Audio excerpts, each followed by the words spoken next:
నేను అడుగుతున్న ప్రశ్న 1350 మంది ఎగ్జిబిటర్లకి ఆకలితో అలమటించిపోతున్నాయి, కష్టపడుతున్నాం, బాధ చావో రేవో తేల్చుకుంటే ఇలాంటి మన బంద్ అనే తీర్పునిచ్చే ఎగ్జిబిటర్లు ఏది?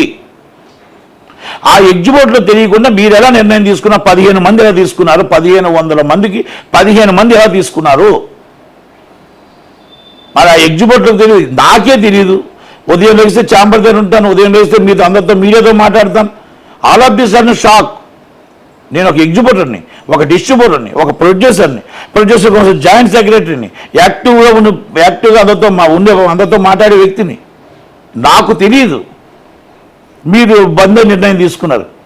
మరి ఎగ్జిబిటర్ మీద అబద్ధం ఆడడం తప్పు కదా? మరి ఇది కుట్ర కాదా? ఈ కుట్రకోణం కాదా? ఇది మరి అబద్ధం కాదా? అంటే ఎగ్జిబిటర్ పేరు చెప్పి మీరు ఈ బ్లాక్మెయిల్ చేద్దాం అనుకున్నారా? మీరు నిన్నేమంటారు? అస్సలు ఏమీ జరగలేదు రాంగ్ అన్నారు. ఆ లెటర్లు బయటకు వచ్చాయి కదా. మరి ఇప్పుడు దాన్ని ఏమంటారు ఆన్సరు? ఇది తప్పు కదా. అరవింద్ గారు ఏప్రిల్ 19 నాడు అక్కడ జరిగింది కదా ఈస్ట్ గోదావరిలో, మీరు ఖండించుంటే పోనీ మీకు మళ్ళీ ముందు తెలుసు, 18 తారీఖు కంటే ముందే తెలుసు. అందుకే మాకు తెలిస్తే నేను వెళ్ళలేదు ఆ మీటింగ్కి, మా వాళ్ళు వెళ్ళొద్దు అన్నారు. మీరు ఏప్రిల్ 19 నాడు మీరు ఏ ప్రశ్న ఒకటో పంపించి మీరు చేస్తున్న సాహసం తప్పు. ఇది పవన్ కళ్యాణ్ గారి సినిమా రిలీజ్ ముందు ఇలా చేయడం సాహసం తప్పు. మీరు ఆగండి, ఇలాంటివి కాదు అని చెప్పి మీరు ఒక్క మాట అంటే మీరు పెద్దవాళ్ళు కదా. దిల్ రాజు గారు మీరు పెద్దవాళ్ళు కదా, సురేష్ బాబు గారు మీరు పెద్దవాళ్ళు కదా, మీరు సునీల్ గారు మీరు పెద్దవాళ్ళు కదా. మీ అందరినీ పెట్టే కదా మేము ముందుకు వెళ్తాం, మీ అందరినీ పెట్టే కదా మీ అడుగుజాడలో మేము నడుస్తాం.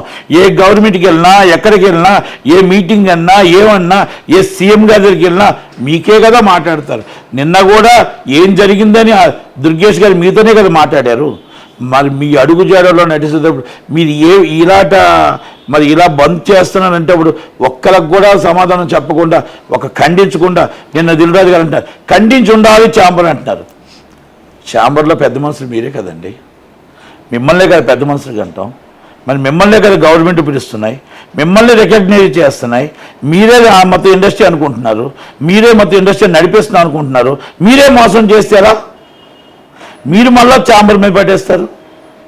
మీకు బాధ్యత ఉంది కదా, ఛాంబర్ అంటే మీకు బాధ్యత ఉంది. మీరు పెద్దవాళ్ళుగా మిమ్మల్ని కూర్చోమంటున్నాం, మీరు మాట్లాడని అంటున్నాం. మరి మీరే చేసి అంటే ఇక అన్నీ కూడా ఇక్కడ అబద్ధం అంటే తప్పించుకునే ధోరణిలో ఆ నలుగురు ఉన్నారు.